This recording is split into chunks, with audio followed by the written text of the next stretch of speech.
discretion is advised. Hey everyone, welcome back to Fat Nasty Nerd Run-Throughs, and this time we're doing a top 10 innovative games. For me, for me, innovative things, obviously, that aren't done a lot or done at all, so it makes them unique, and just something that is, in my mind, amazing, and definitely draws attention to these games. I did mine on, it was kind of a both on how innovative it was and how much I liked the game. Yeah, I'd say about the same. Mine isn't all on mechanics. Like some of these games, they have mechanics that are in other games, but either theme was something that hasn't ever been touched on. And now, you've played way more games than I have. Right. So obviously I could probably name one and be like, oh, that game does that, that one, that one, that one. But I haven't played any of those games, so this was the first. So that's how I built my list. Right. Mine was pretty close. I didn't really take a lot of theme into it though. Okay. Mine, like, the way I looked at it is if, like, you're trying to explain a game to a person, and if it's something unique and you can be like, oh, this game has this thing in it, and they may know, oh yeah, I remember seeing that. You know, it's something that made it stand out because of either components or mechanics or something. Okay. You know, they may not know what the theme is, but they know, oh, this has that cool thing in it. Okay. And, you know, so that's a good point. You know. Yeah, I think that's fair as well. So I am very much cheating on this list. I have two honorable mentions. We both have two honorable mentions. The reason why is because one of my honorable, like, this was actually a really hard list to make, because a lot of the games, especially lately, this is why we're doing this, is like Sword and Sorcery, generic fantasy game, and I was just like, nothing in it drew me, and so I was on this string of just playing game after game that was just bad, at least for me. Now I've just been looking for that innovative game. Right. So my two honorable mentions is one, Rattle Battle Grab the Loot. Never played that. So have you played Pirates of the Seven Seas? Nope. They both kind of came out at the same time, and the innovative mechanic of this one is Pirates of the Seven Seas is just go watch my no run through review on that one. But Rattle Battle is where you get a ton of dice, unique dice as well, and you basically drop them into the board, and how they land is basically how they land, and you have your own modular ship that you've built, so you have all these weird contraptions on it, and you have sails so you can move your dice around and then fire cannons and try and kill each other. It's just, at the time, I'd never seen anything, actually, besides those two games, I can't think of anything where you just drop dice and watch what happens. No. And so that's why, but obviously, like, I haven't played the game in a while, and the game is fun, and even in the rulebook, it's like a designer note. This game is absolutely random, because it is. Right. In no sense should you ever try to be strategic in that game, because your dice could all be holed up in the corner, and you're like, damn it. Yeah. So, and I don't know, it does a better job at it than I think Pirates of the Seven Seas does. So that's one of my honorable mentions. The other one is, and I'm definitely cheating here because the game doesn't technically exist right now. It does, and I just played the prototype and just uploaded it. It's going to be on Kickstarter September 11th. It's called News at 11. And like, Robert would know about this game. He actually played it with me. You guys in your conversation, I kind of got it. This one is theme alone. It's basically Mad Libs. Like, you just get dealt these cards and you fill in the blank. Hey, I need an adjective, and the other people give you suggestions and stuff like that. But the theme is one person is a lead anchor, and then they come up with whatever story. It's all dependent on the group. Obviously, my group was really raunchy with it, and so they act like a lead anchor. Everyone else is field agents, and they hand them. You deal out those cards that everyone wrote on, and then you'd be like, "Hey, and we're gonna go to Brad with the weather," and you have to tie in weather with whatever card you have. Gotcha. And it's so fun. There's no winner, no loser. It's just to have a good time, good party game. I had a blast, and the only caveat is, like, you actually permanently write on it, on the card, and a lot of people are like, well, what if I run out? It's like, first of all, the game is going to come with at least 200 blank cards, and there's 2 empty slots on it. So you're getting 400 options, and there's actually a bottom bold word on all of them, so you're getting whatever that is. What did I say, 400? If it's 3, Yes. then it's 600. Right. Wow, if I can do math real quick. You technically have 600 options, but one of the designers was talking to me and he was like, yeah, but then you have your own inside group, like inside joke. Whenever something else comes up that's already been written on, it's absolutely great. It's obviously an honorable mention because it doesn't exist as of right now. All right, I also have 2 honorable mentions. We're cheating. Because he said he had 12 and I actually had 15 on my list and it was very difficult to pare it down. Right. My number 12, our first honorable mention, would be Time Stories. Okay. I put Time Stories on there because it's like, by now everybody knows pretty much what it is. It's like a which way book, almost. How to build your own adventure. Yeah. But what's unique about it is you have the core box and they come out with modular whole new stories, you know, and that's, to my knowledge, it may have been done, but not as done as well, you know, like, or produced as well, you know, and stuff like that. So, and they just go fantasy and just all kinds of different areas. So, I mean, it changes that base game into just anything. It turns a fantasy game into a crime deal to a, you know, you're going to Egypt, you're going, you know, I mean, it makes that core game any theme that they want to come up with. So that was why I picked that one, just because of the variability. I had to bump off Netrunner. I'm not, you know, yeah, we'll talk about that later. I put Terra and Meeple City as my other.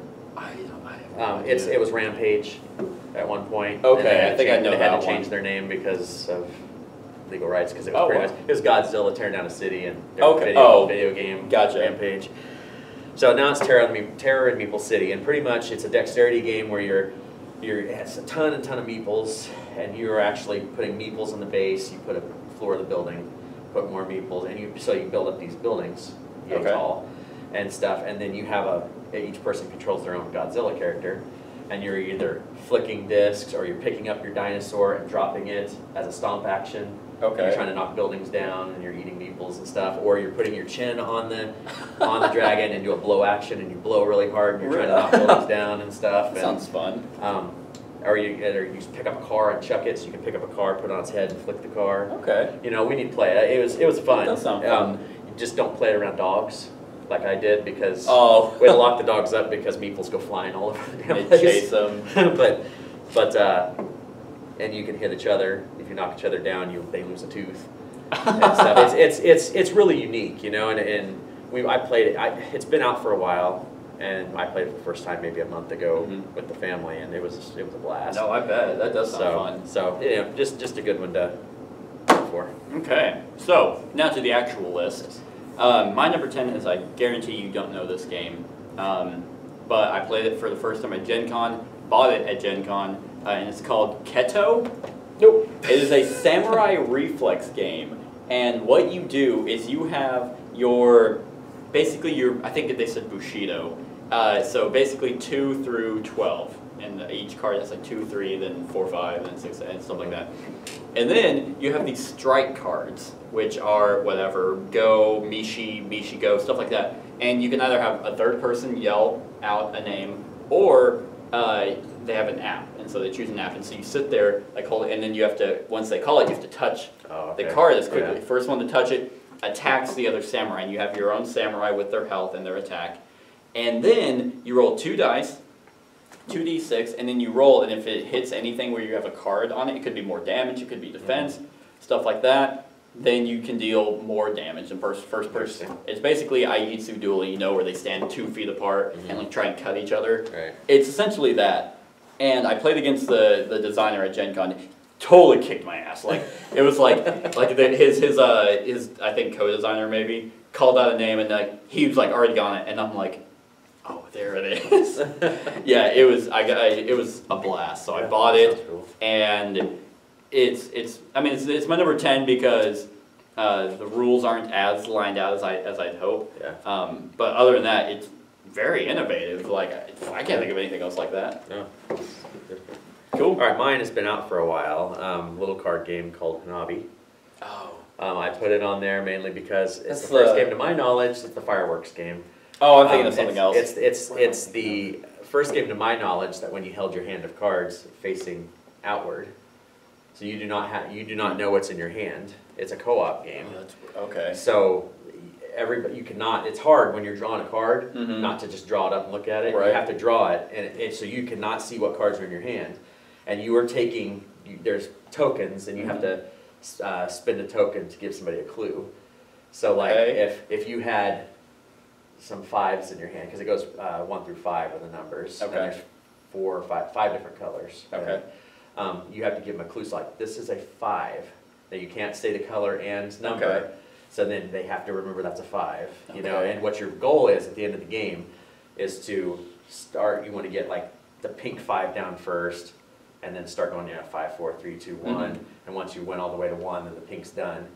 And you're trying to do all so you're colors? trying to get all 5 of the colors 5 to 1 Okay. before the game's over. Because once the deck's out, or if there's these little explosion things, like Mhm. if you run out of, somebody draws or discards a card that they can't discard or whatever, then they lose that. So I think you get 3 Okay. errors and you're done.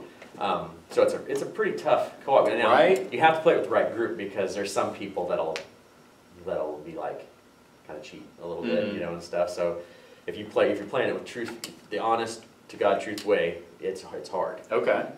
And then at the end, you calculate all your points, and then Mhm. there's a little scale. If you put on a show, Oh, 20 or low, gotcha. 20 to 10, you're just like, You people kind of kill like yourself. it. But if you hit like all of them, it's like the greatest fireworks display of all, all that stuff. And it was just neat because there's been a couple of games that have come out since then. There was a Sherlock Holmes game that came out where you had to hold the cards out, Okay. and it's kind of like a Hanabi only in a Sherlock Holmes universe. Right.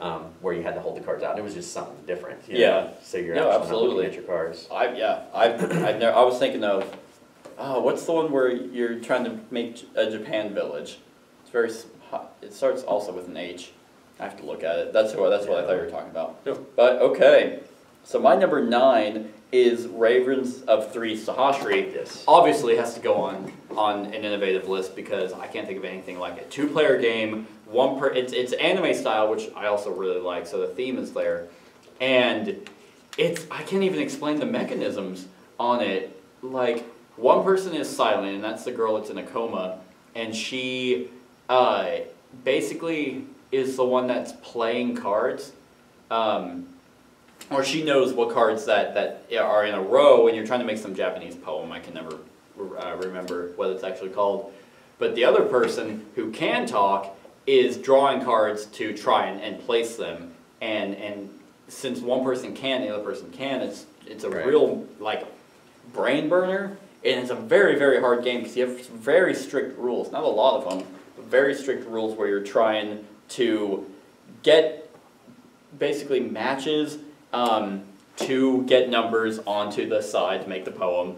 And oh man, it's just brilliant. It's such a smart game that I've played both sides, and I love both sides of it. I think it's great. So I can't think of anything else like it. So that's my number 9, Ravens of Three. My number 9 is another little card game Okay. called Love Letter.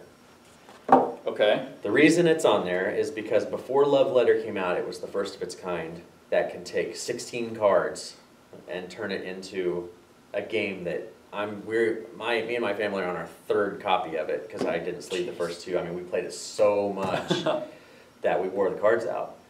And I'm on my 3rd, and it's sleeve this time. So, You but blur. but to just take 16 cards and to make such a quick,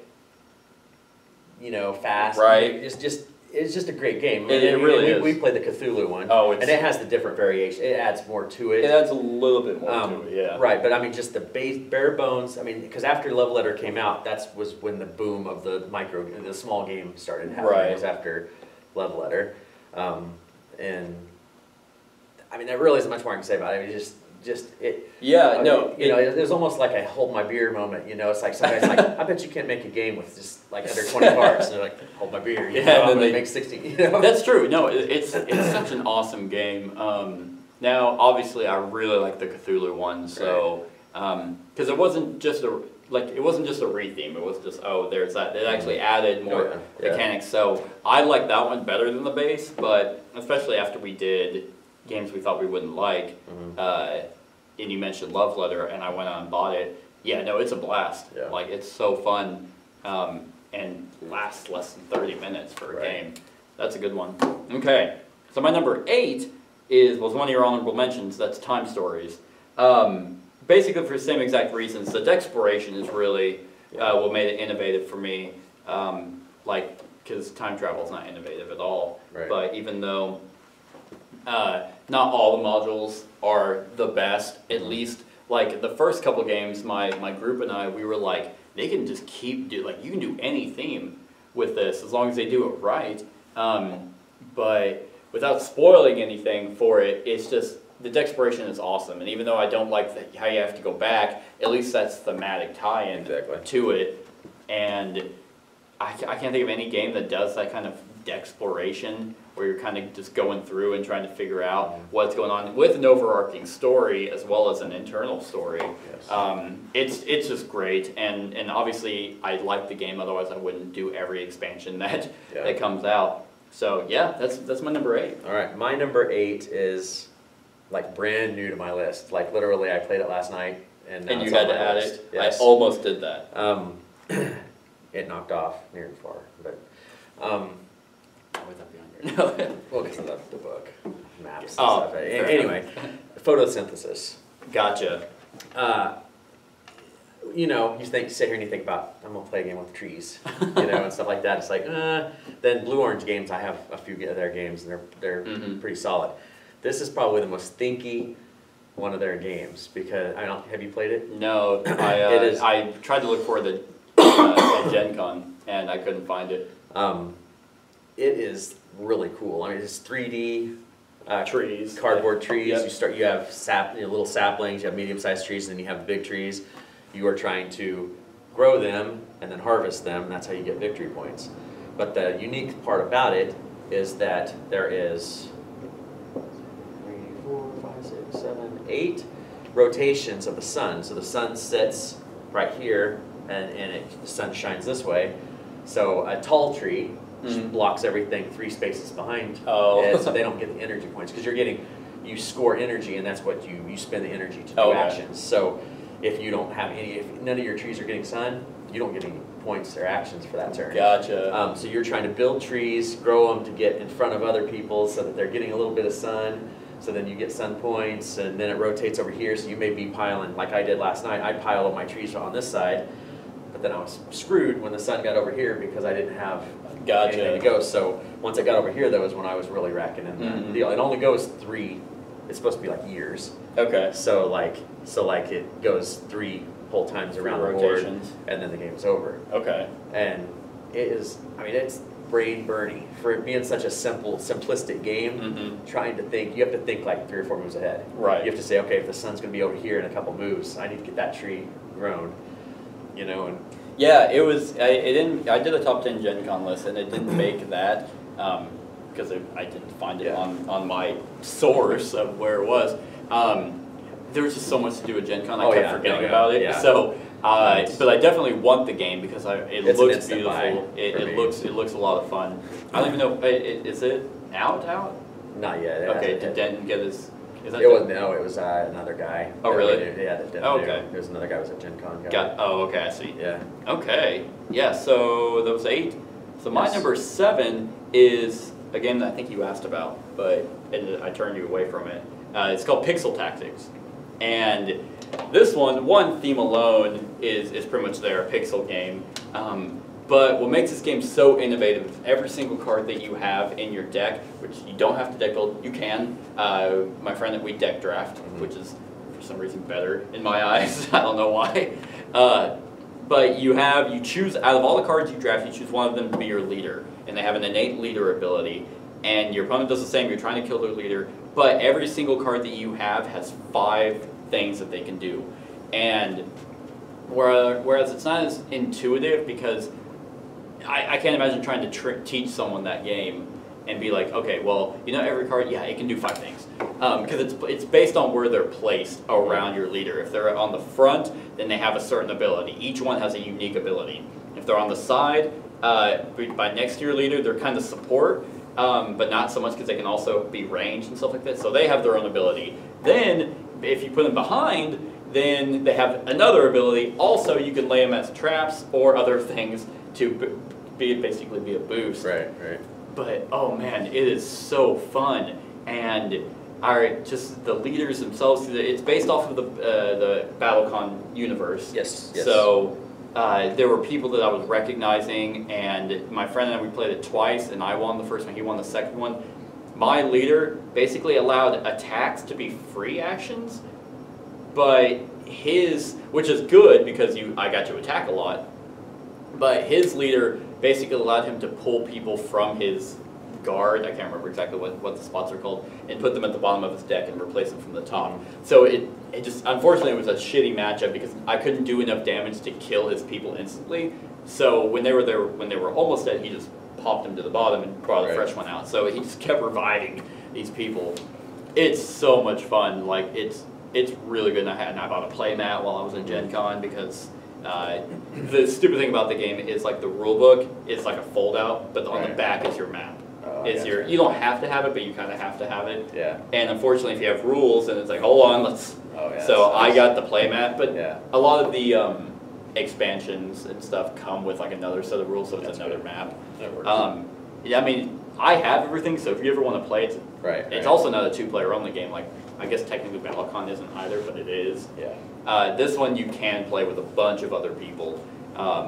And I really want to try that. So that's my number 7, Pixel Tactics. My number 7 is Potion Explosion. I haven't played that. Yeah, it's an excellent game. We need to try it sometime. You and Cat come over sometime. Yeah. But if it's pretty much Candy Crush, the board game. It's you have to put this 3D little thing together that all the balls are up in, and they roll down the slides, and then when it's your turn, you take one marble and one marble only, and then when they clink together, if 2 or more of the same color go together, you get those 2. So you can do a chain. So you pull one, these 2 click together, you take those 2, and then there's those click together. Just keeps going. So you may get like a whole handful of marbles, and then you put them on your potions that you have down here, and then you score the potions, and then when you score a potion, you flip it over, and then they'll give you a special ability, and it's just a blast. And,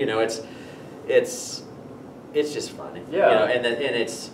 Like the blue ones are like unicorn tears is what they're supposed to be, and the yellow is supposed to be like goblin snot or something. And, I mean, there's really weird things what they're supposed to do, and there's an expansion actually coming out. Okay. I've just heard more potions. It's it's like a going to be variety another color. Oh, okay. Is it just like a variety of potions that you can build? Do they all have unique abilities? Yeah. Well, I think there's 8 Okay. different kinds of and you pick 5 for each game. I believe. Don't hold me. But yeah, it's a blast. Okay. And if you ever want to try it out, they have the app on iOS as well. It's not the same. It's not. but I mean, if you want to see how the game plays, that would be how you do. But it's super simple. Okay. So my number 6 is Middle Earth Quest, and you never played it? It's so good. I know what it's about. Yeah. So the reason why this is innovative for me is the fact that it doesn't necessarily tell the story of Lord of the Rings because, like, the hero players aren't anyone, like, at least from the movies or books. But it was one of the first asymmetrical games I've played, but it wasn't like the whole game was like, the game was very thematic. And you had the heroes doing their whole other game, but also being indirectly linked to Sauron. Well, Sauron's doing his whole other thing, which is also indirectly linked to the other one. So they're both playing their own game, but they're also interested in what the other person does, instead of like a lot of games where it's like, what I do is different, and I just play fast.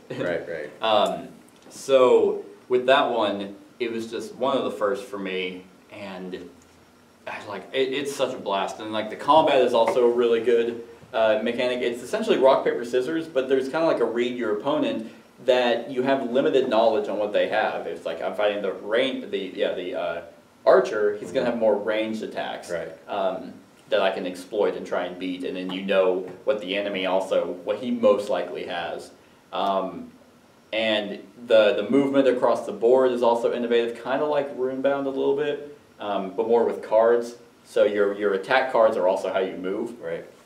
So it's just great. What makes it innovative is the asymmetry of it, but how they tie together. So that's my number 6. My number 6 is on here for just one for one reason. Okay. It's Dead of Winter, Okay. and it's the Crossroads cards. That wasn't something to my knowledge, has been in any other game.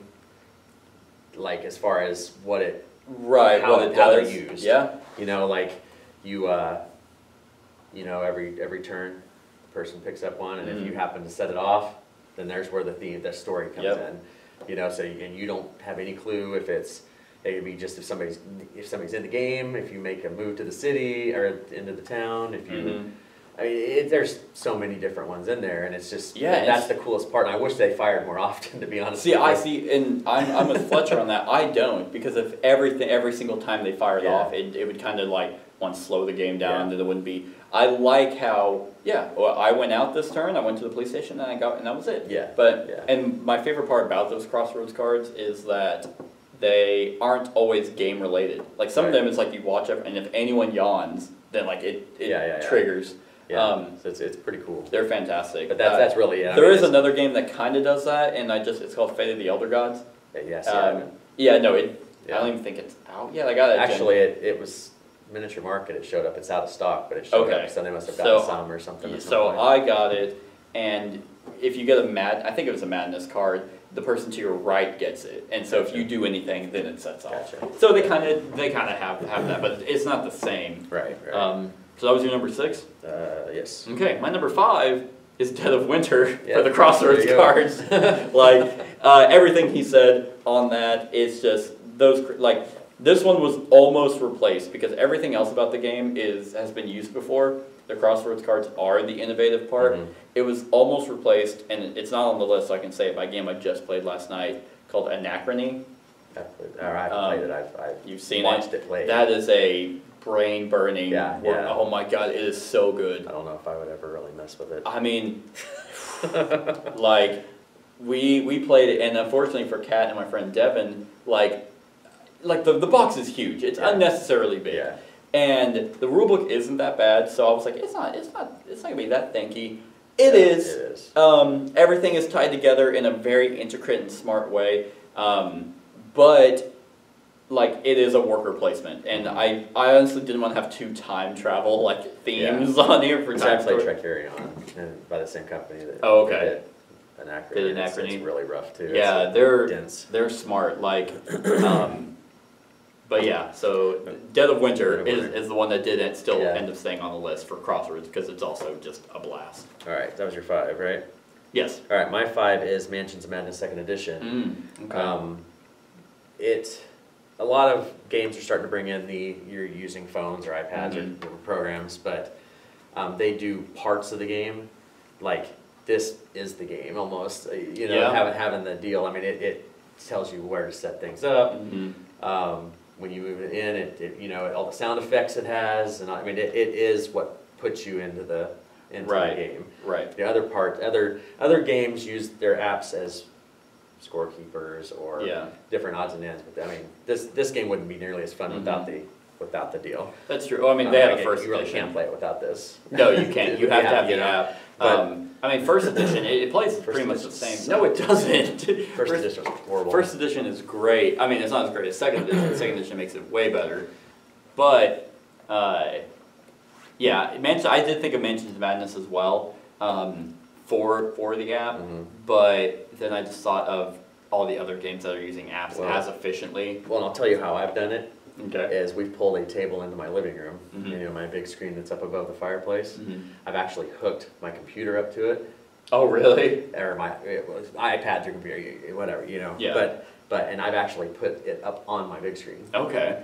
And then, so you have nice speakers blaring out the music, and you can see it way up right there, and you set up the game and everything. So it's cool. It's really neat. So you're not just staring at an iPad, everybody can see it. You do it better. I have my phone. Right. I pull out my phone and I'm like, where is it? But no, it's awesome for that reason.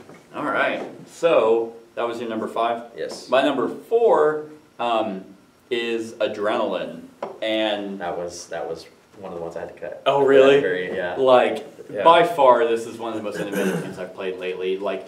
Whenever I explain it to people, I'm like, this is a first-person shooter board game, and everyone's like, well, that's weird, and it's like, but it works. A lot of games try to replicate that, but it's card-driven, and and there's no dice in it, which is great. So like everything that you do is like, hey, I'm going to use this gun, and you can do it, and it's just like it's essentially free for all. You're screwing people up. Yeah, you're just totally obliterating people. Or if you're playing with someone that you don't like, you just go after that person. But they do it a smart way where if you die, you just respawn, but you're worth less points. Right. So it prevents people from just honing in on you if you have crappy weapons or everyone just hates you.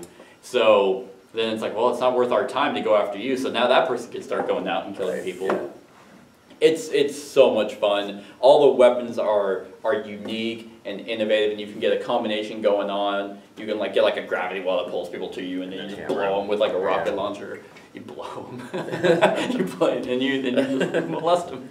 So that's my number 4, Adrenaline. My number 4 is it's kind of an older game. Okay. You may have played it, Couriers. Is that the one with the? It's the dice. Yeah. Okay. I haven't played it, but All right. I've seen it. This game was maybe the second game I introduced to my family back in the day, and this has been 5 years ago maybe. It was because I bought it as soon as it came out, the Versity, because it came in the tin. It used to come in the tin when it first came out. Yeah, that's the one I've seen. But now they come out in the boxes with the trays and Oh, stuff like that. Okay. But it's kind of like a deck building game, but it's dice building instead. You have a bag. You're going to put out cards for out here, different monsters and stuff, or potions, spells, and then there's five or six dice per card, and then you'll roll these, and you get quiddity, which is your points to be able to buy stuff. Quiddity. Everything's qua. Okay. Everything is qua. So you get quiddity, and then you spend that to buy more monster or fighters or whatever weird things. The most powerful in the deal was the huge dragon. Okay. You know, and then that goes in your bag, and then it goes into another pile over here, and then it goes in the bag after you've drawn your empty out your bag. It's like the deck builder, same thing. You buy something, how you go goes to the discard pile. Right. There's a discard section of dice. For dice. Okay. And then once your bag gets empty, you put all those back in, shake it up, and then you pull out a certain number each time. I think it's 5, and and then whenever you have to pay to summon creatures, we use them in liquidity, and then they have an attack, and they attack everybody around the table, not just one person. So it may kill some, it may not. Right. It doesn't do anything, but as you kill them, they go into their discard pile, and then you get points for doing this. And you get glory points, and it was just kind of the first dice building game that I messed with, and how the dice were warriors, and you could buy spells that would attach dice to other dice to make it more powerful and stuff. And I have a lot of the stuff too. I mean, it would be worth a shot to try. Yeah. Because it's kind of fun. It's pretty fun. Right. Just because you're. Because I mean, it's like, now do you roll these dice? Yeah. Okay. Yeah. When you pull them out of the bag, you roll them. Okay. And then that's the side. And there's some dice, portal dice, that let you re-roll dice. So then you can re-roll them and stuff. And, And it's just fun. I mean, and every enemy has a couple versions. Like there's different, like, so replayability is great. There may be 20 character monsters total that I have, but every one of them has two versions of it, so it doesn't get stale. And stuff. So it's worth giving it a shot. Yeah, it's that'd be very an fun. interesting one to try as well. Yeah. Okay, so my number 3, this was a tough one. I knew what my number 1 was going to be, but number 3 and number 2 were difficult. My number 3 is Overlords of Infamy, and which just came out. I don't even think it's out on the market yet, but I just got my Kickstarter version, and I've been in the loop with this game forever. I finally met the designer at Gen Con, but I've been in touch with him through social media and stuff since I backed the game. Since I actually got a prototype copy for my channel. This game is so smart, and not so much in mechanics. The mechanics are great. This game is awesome. It's a 9.5 out of 10 for me. It's 0.5 less than perfect because of the rulebook, and that's it. But the reason why is this theme is just so untouched. It's essentially your Megamind or Gru or whatever. You're these villains. You're these overlords that just do, sometimes, depending on your plot you're trying to complete, they're just, nuisance things, deplenish the world's chocolate supply, and then they just get worse, and actually the devastation plots are like, you blow up the moon or something like that. And they're all whimsical, all super, like, well, not all, but most of them are super funny or super smart. There's one in there that's, in the middle there's a Kingdom of Good, so it's an NPC that goes and screws players over, and the other players control him. And where he lives is the Kingdom of Good, and one plot you can do is build a wall and make the Kingdom of Good pay for it. Right. And so it's like, just really sometimes politically funny, sometimes, you know, taking elements from real worlds and turning them into the game. It's just, the theme is amazing, and I absolutely love it. So that's my number 3. Check that out. I have it, and it's fun, and I'm always down to play it. So you said it's going to be on this Kickstarter? It just came from Kickstarter. Oh, so it's already passed? Yeah, it's already out. Okay, gotcha. All right, my number 3 is Smash Up.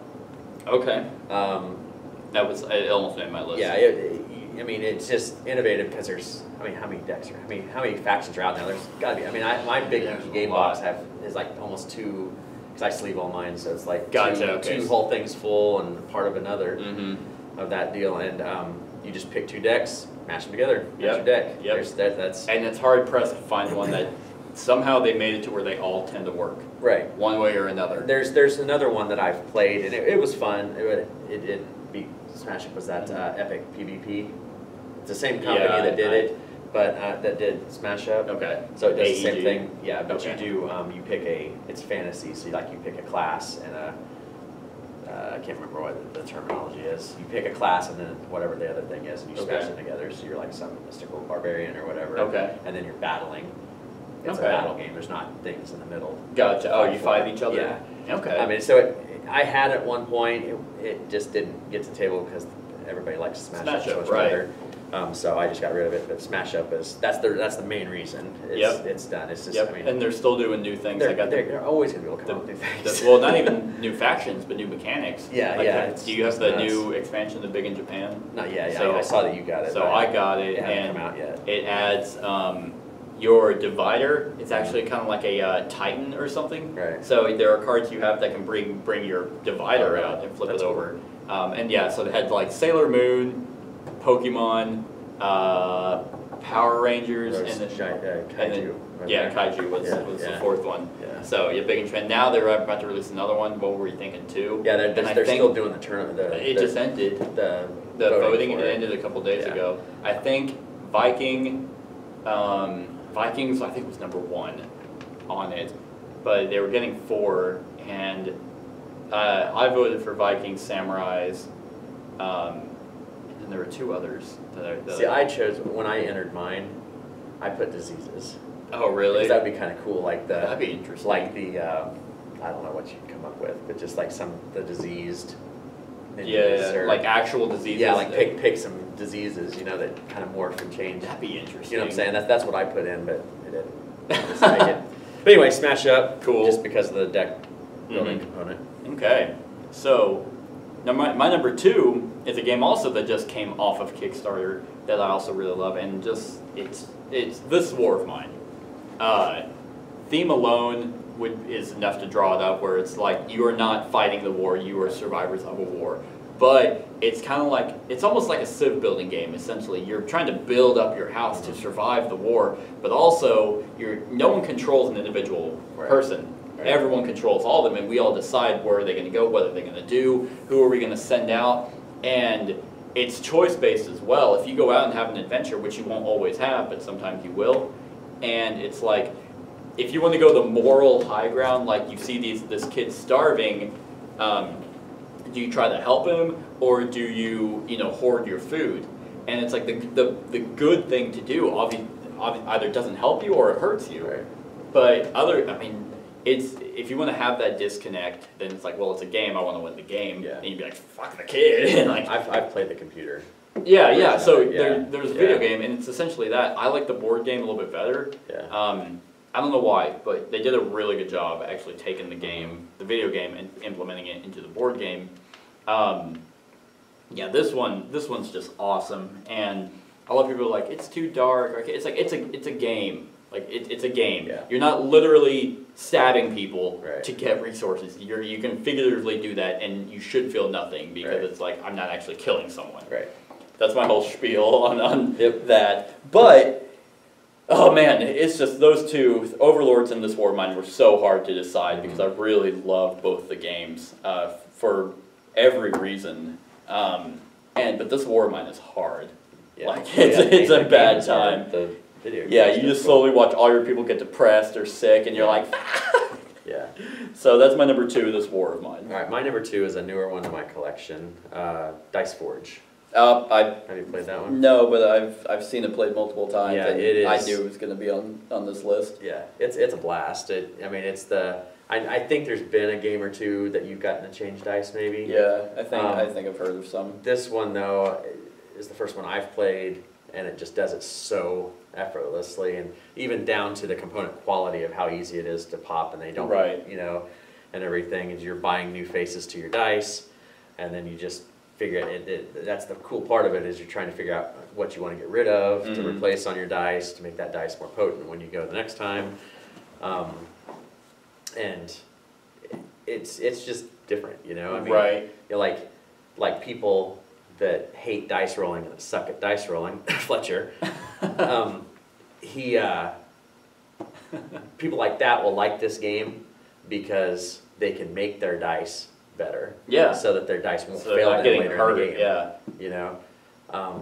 I've heard the inlay is actually part of the game. Yeah, too. the whole insert of the Or the insert. the insert of the game is actually the tray that holds all the die, and everything. And it's, Yeah. I mean, it's pretty. I've debated on buying it, but I've heard from multiple people that after you play it a couple times, it's like eh. Well, they have, because the locations, I think you put out 7 or 8. You put out 8 locations, maybe. I can't remember how many it comes with. It comes with more than that, so you can change that out. Okay. But it's one of those games as popular as it was. I can't see why they won't put out an expansion. That's true. Because all they have to do is put out cards. Yeah. I mean, that's all they're gonna have to do. Right. Because the cards are the variability. I mean, I don't see them putting more dice faces because that tray is already set. Right. With the stuff in it. But all they Right. have to do is add more cards that change stuff, and it would be easy to Okay. switch. But no, it was a blast. It's a good one. All right. So number 1. Can you guess what number 1 is? Mechs versus Minions? Oh, that would have been good. No, that almost made the list. That's why I hadn't thought. I was like, Because it would have made the list for the programming part, but there are programming games out there. Yeah. Robo Rally, Power Grid, Space Alert. So that's why it got knocked off. Nope. My number 1 is BattleCon. And that's why I was saying, it's based on how much I like it and also how innovative. I cannot think of a single game that mimics a 2D fighting style game as well as BattleCon does. Like, so much of it feels like Mortal Kombat, Street Fighter, Soul Calibur. And the fact they have 58 fighters, they're about to release an expansion that's going to add 10 more, so you'll have 68. Each of them fight completely different, and they all have a backstory. And funny enough, I have 2 level 99 games on here. Yep. They have a backstory. There's an overarching world that they've built for this game, and so you can just either randomly you pick 2 people and fight, or what my friend and I have done is we've gone to the lore and we're like, oh, this ragtag team, we're trying to stop the summoning of this one, so we actually started fighting those. It's just, and the card play is amazing. The fact that you have some that are your right hand and then your left hand, so you're combining attacks. And you can't use the cards over and over. Yeah, There's you can't that spawn them. That wait. Yep, they go into, once you play your pair, you have to wait 2 full rounds before you get it back, and then you can do it again. So it's not like a game where you just keep spawning the same attack. You have to be smart, and you know what your opponent has too. You have their reference. You can be like, ooh, he's probably going to do that. Right. And I've won a match by looking at his reference and be like, oh, that's out. Yeah. And then I just spawned and just dealt a shit ton of damage. Even the finishers, whereas you thought it was weird that you had to almost be dying. I see why that would be said. But the finisher is super fun as well. They have so much armor and weapons and other types of attacks, and you can super buff your people. They have a campaign, they have bosses. They just have so much that it was definitely going on my number 1. The only couple times I've played it, I've played the King. Oh, Alexian? Yeah. The powerhouse, that's my friend who I play it with, that's his favorite character. Yeah, that's right. And that's who I dealt like 10 or 12 damage to, because he gives you tokens. Right. It's like a cocky, haha, see what you can do. But then I was like, what's that card that negates all those? Oh, you used it? Okay. Yeah. I'm gonna power this move up. So my number one and most innovative game is Battlecon. You'll never guess mine. No, I don't think so. You'll never guess it. Is it Nations? No. It uses a cell phone. Is it an actual board game? Yeah. Okay. It has a board and everything. Is it Five Tribes? No. Okay. It doesn't Oh, no, use a no, cell phone. there's not. It's called The World of Yoho. Yes, I have played that game. I Okay. wouldn't have guessed that. Right, right, Wait, I right. traded that to you. No, I don't want it. Guy Denton's who I Who the played hell? it I at. gave that. No, I don't have it because I played it at Denton's. We played it Did a I few trade it to times. Denton? I had the game. I traded it to someone in the group. Yeah, well, maybe it was Denton. Oh, okay. Or something. Or Denton got it. I don't know. Denton has a copy because that's where I played Okay. it at. But it's a pirate game. Pick up and deliver with a little bit of fighting the other pirates, stuff like that. But your phone is your ship. So when you set it all up and everything, the board is set up in big rectangles with islands and all that jazz, and you actually set your phone on the square, and then you point which direction you're wanting to move it, and it is your boat, and it's neat because it follows. It's almost like the picture on your phone is like what's right underneath your phone. I mean, it knows exactly where you track it, and you're picking, and then animations pop up on your phone when a sea monster is coming out to attack you, or like a message in a bottle. or a message, yes, hidden stuff and everything. That's a good one. That is not done No, on it's anything not. else. And That's a good one. it's not, and this is where I kind of went a little different because it's not my favorite game on this list, Right. but I could not put it number one because it's so. That's a good one. You know, it it's- is yeah. the epitome of innovation. It makes your phone actually a game component. That is true. That's a really good one. If I had to put it on my list, it probably would have. It would have made the list. I can tell you that much. I can't tell you where. That's a really good one. It's unfortunate because there's not a whole lot to the game though. Right. Yeah. It's not. It's just they could have done more with it, but it was really cool. Like the battling, whenever you want to attack someone, you leave your phones and it has animations of you shooting. It's really cool. That's a good one. And and I think you almost wonder how trademarked that is because you'd think that would be a cool way to do like a field of battle game. You like have your troops, your war troops, moving them in and doing different stuff. That would be a pretty neat little idea. That's true. I'm surprised more people haven't used that as a way, here's the thing. Like while that's absolutely innovative, the app was kind of clunky. Yeah. Like most of the time you would move it and it wouldn't recognize it. Right. And you'd have to like actually manually and then still it wouldn't recognize it. So maybe that's why. Well, but I mean, and what company made that? I can't even think of it. I have no It's clue. a tiny company. I don't think it's a big. Actually, it's Aiello, isn't it? Or Yellow? Maybe. I'll look it up here in a second. But Okay. that's what we're doing. But anyway, it is.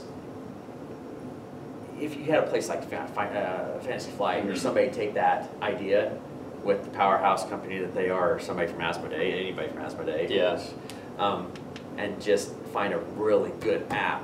Yeah. Because technically, it's not really reading the board. It's just the app, and the app knows the board. So you're just saying you have to put where your starting space is, and you're putting the arrow to move. So really, the board doesn't even technically need. It doesn't. It really doesn't. But I mean, it's more like a guideline. I'm surprised that it hasn't been used. Because there are no cards or anything. No, all your the quests, cards all get of it stored were on the app. On the app. It's pretty much an app for the board.